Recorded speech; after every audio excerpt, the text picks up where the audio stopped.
Have you ever watched a film and was like, this is really good? And then you go to watch its sequel and it's the worst film you've ever seen.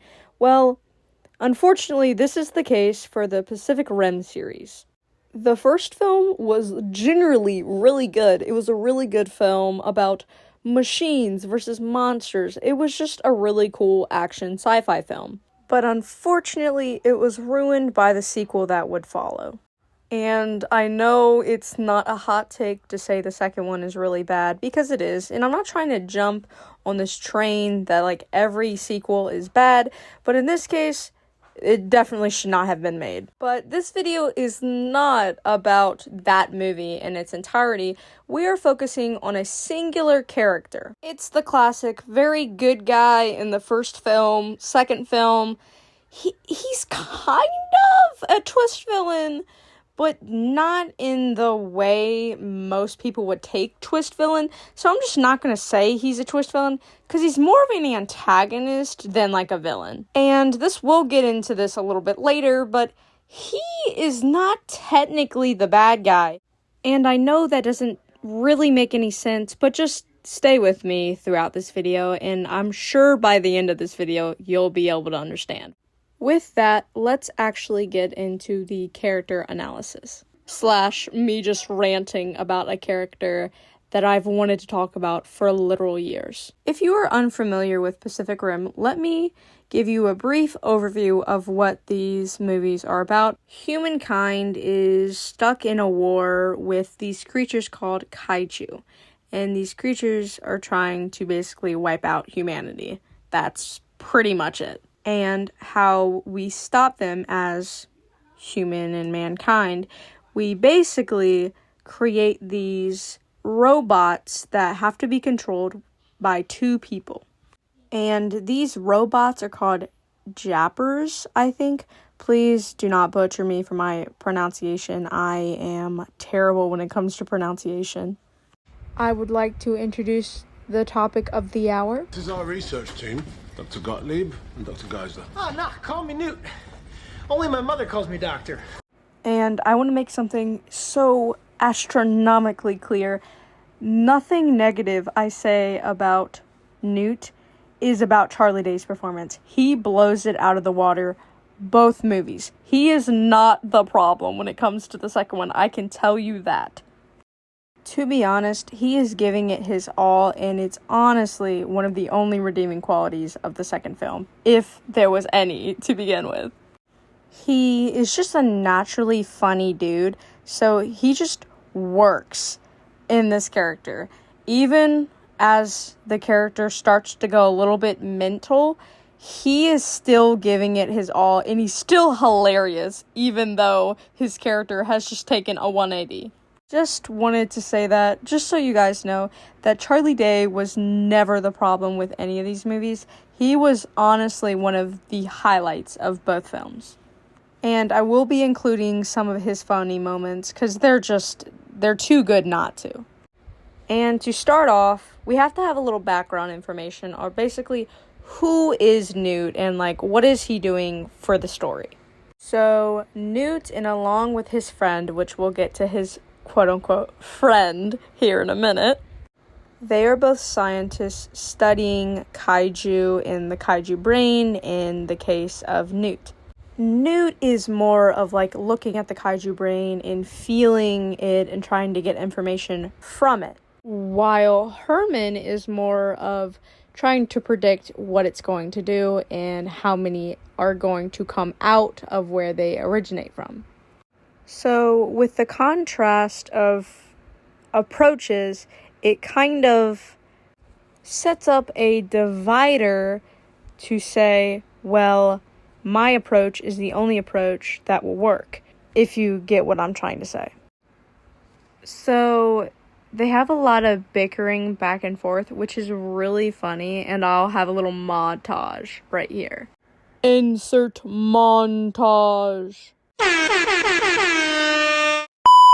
Herman, these are human beings. Why don't you say hello? Numbers are as close as we get to the handwriting of God. Would you give me a moment? Herman, if you're listening to this, well, I'm either alive and I've proven what I've just done works, In which case, I won. Or I'm dead. And I'd like you to know that it's all your fault. It really is. You drove me to this. In which case, I also won. That concludes the montage. Would include more, but we're going to have a separate section to talk about Newt and Herman's relationship, but that will be after we get done with Newt and where he ends up. To continue, he is a scientist, as we've already discussed, and he wants to understand the kaiju, and how he has to do that is he has to drift with a kaiju brain. Drifting is basically sharing everything. Emotions, feelings, memories, everything with the other thing. And as I said before, he's drifting with a kaiju, which has never been done before. Which many people had told him not to do. Keep that in mind. The clip that you are seeing right now is when he drifted with the kaiju. The kaiju felt his emotions and he felt some of the kaiju's emotions, which is kind of insane. And this will later contribute to him becoming an antagonist. So you want to keep drifting with the kaiju in the back of your mind, because this is going to be a big player later in the game. Where Newt is at now, he basically is like, well, I need a fully functioning kaiju brain to drift with, because he drifted with a kaiju brain that was damaged. Newton, I need you to do it again. I need more information. I can't do it again. I mean, not unless you have a fresh kaiju brain lying around. Do you? So Newt is given the information where he can find a new, fully intact kaiju brain. In his search, he meets a man called Hannibal Chow. Just a side note, his performance in this is just fantastic. His performance in this is just really iconic, and also I was able to sit at a panel that he spoke at, and he just seems like a really good dude, so just a little side note, kind of cool. Back to Pacific Rim. The scene that I'm going to show you foreshadows what is going to happen to Newt, and I think it's very important for people to be aware that the writers did kind of intend for him to be the bad guy of the second film, but I feel like it kind of wasn't done enough. But here's the foreshadowing. So what's the deal, little fella? Well, that's classified. So I couldn't tell you, even if I wanted to. But it is pretty cool. So I might tell you. I'm gonna tell you. I figured out how to drift with the kaiju. Are you funning me, son? It's fascinating how their minds work. Every single kaiju is minds connected. The species has like a hive mind. Holy jeez. You've gone and done it, haven't you? I did it a little bit, yeah.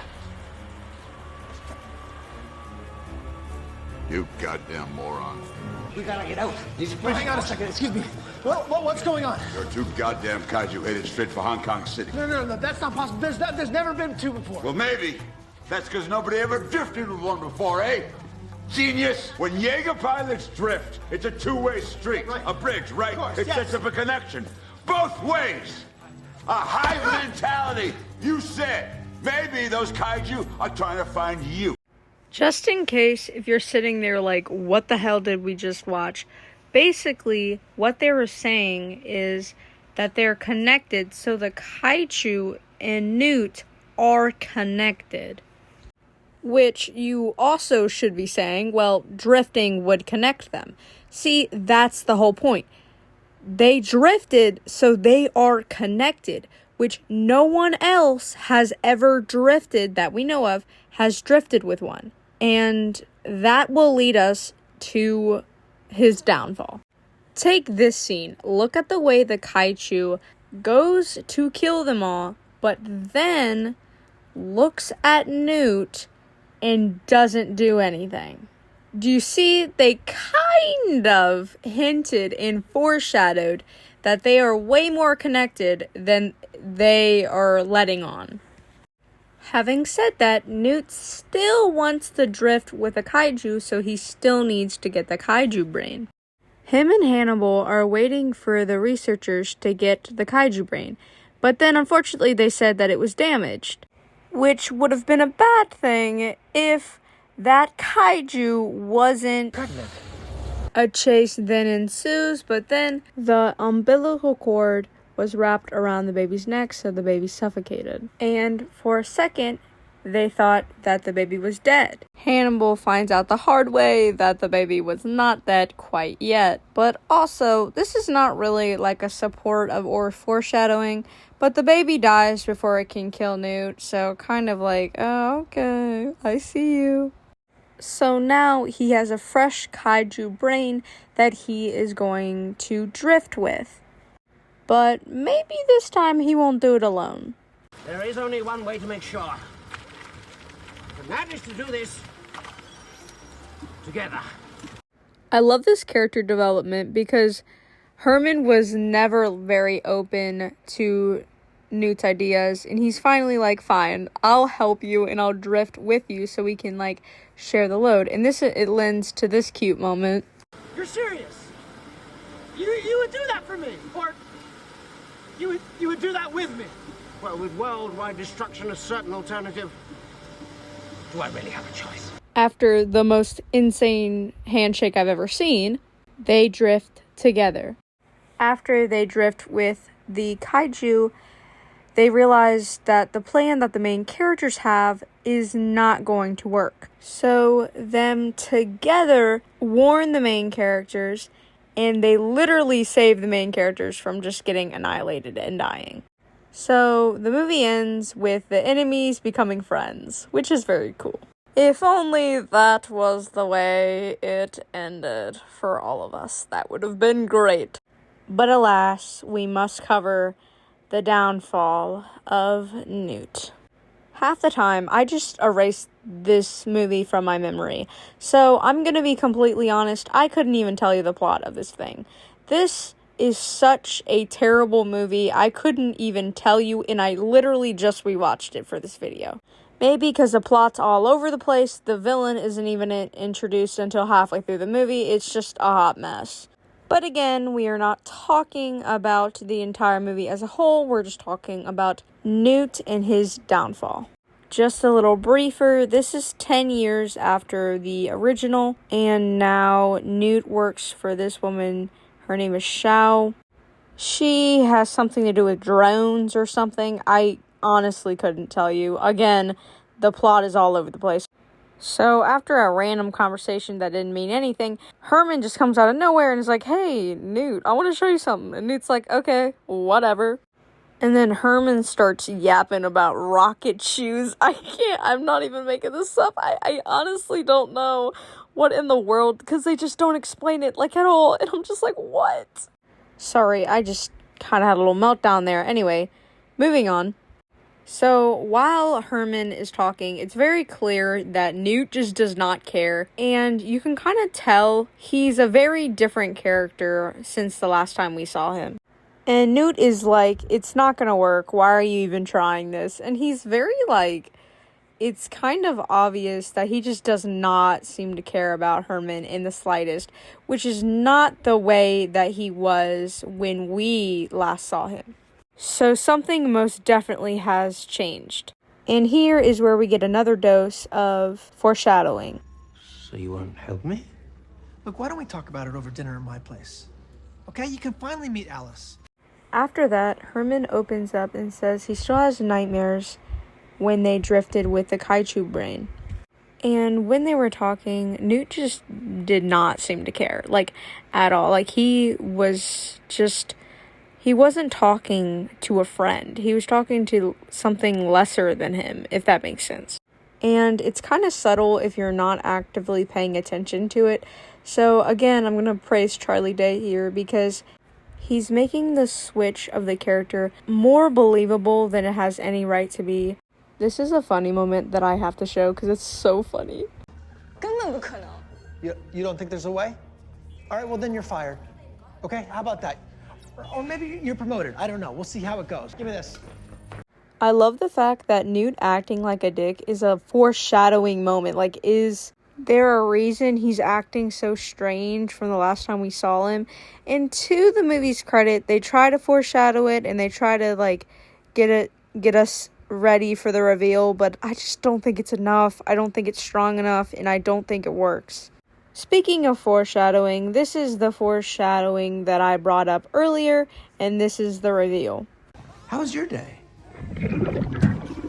Oh, that's great. This is the reveal. This is when we, the audience, know that he is up to something and that he isn't right because of the fact that he's been drifting with a kaiju for 10 years. This is when the audience knows that Newt is either gone completely or seriously messed up. So the fact that we know this, let's continue. Insane shit ensues, and then this is when we get Herman and Newt again. This moment is where the true Newt peeks through. You can see through his demeanor, and you can see the way he talks to Herman. He is just him again. Thank you, Newt.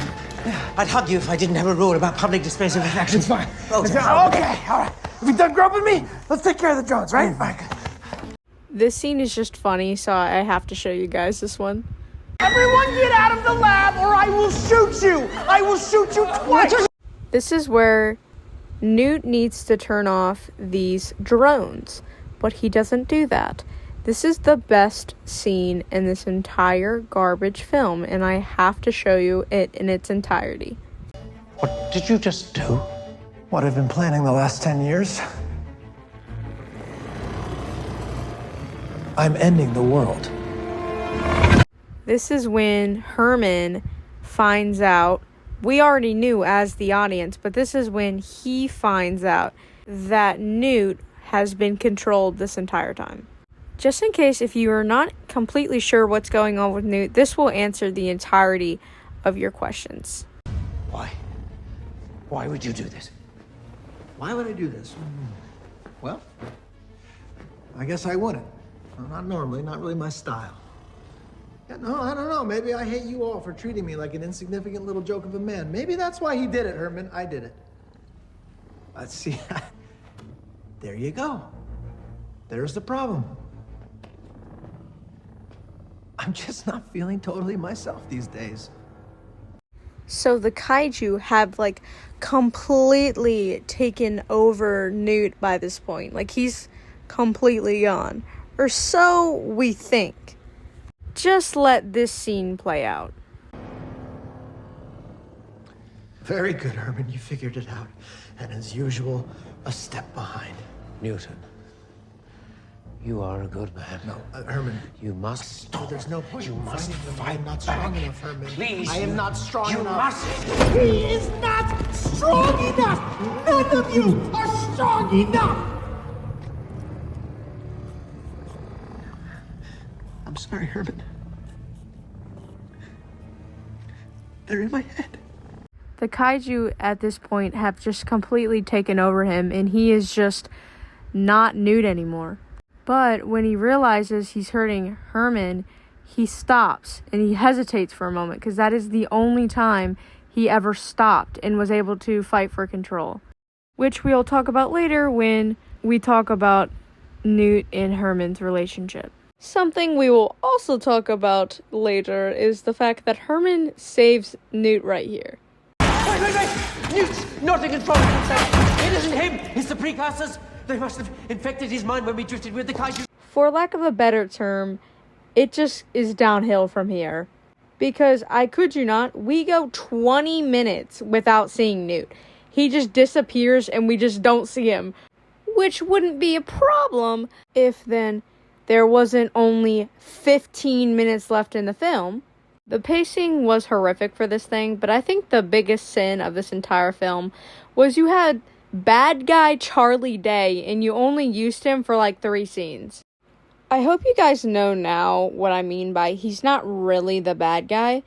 And I guess another thing that kind of rubs me the wrong way is, with all of that being said, that he's not technically the bad guy, he's still locked up in a basement, and yeah, that's pretty much it. He just gets locked in a basement, and that's the end of the film. Kind of a dumbass way for a character to go out, but I mean, whatever. That entire film, we just pretend don't exist anyway. I reserved the end of this video just to talk about the relationship with Herman and Newt as the movies went on. How their relationship honestly was probably the best part of either of these movies. For me, at least. And yes, I am one of the shippers of Newt and Herman, but could you possibly blame me? This scene when Herman puts his research on the back burner to help Newt, like, come on, tell me they ain't in love. And just the way Newt stutters when Herman had initially said he would help him. This entire scene, if I'm being completely honest, the way that Herman was the only one that even for a fraction of a second got to see the real Newt. Herman saving him from being shot. Fun tidbit about this scene, Charlie Day actually shedded a tear while acting during this scene, but they cut it in post. And in the bonus features for the second film, their story was referred to as a love story.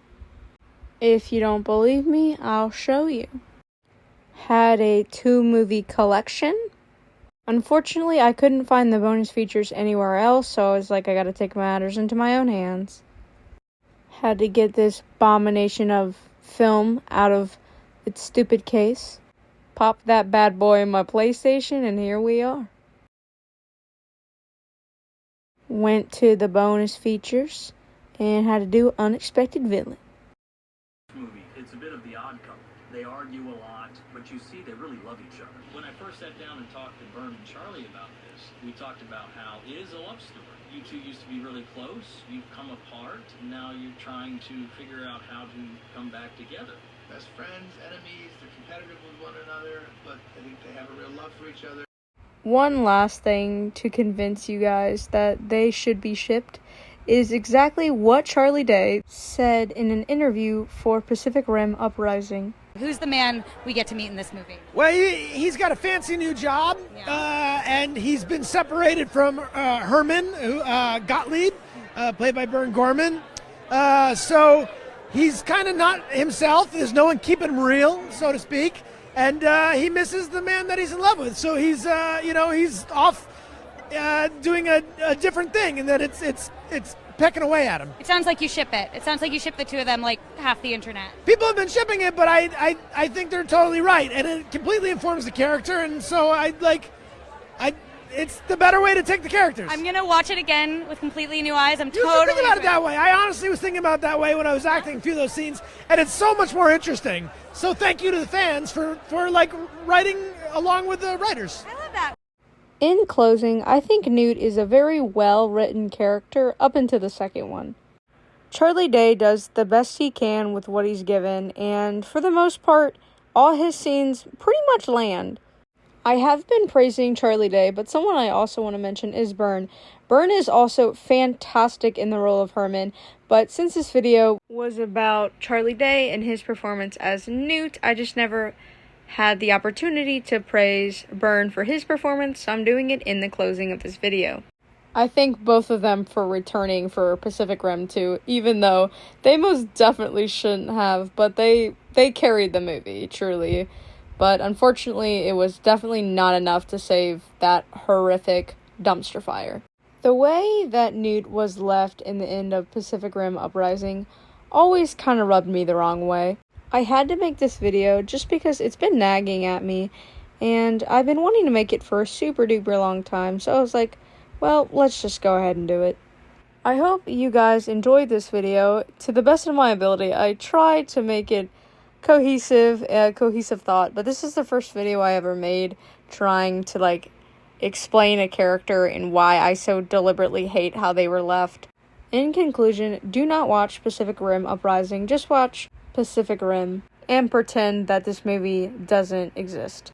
I'm Finn from filmsfanaticfinn, and time is an illusion, and it's not a lake, it's an ocean.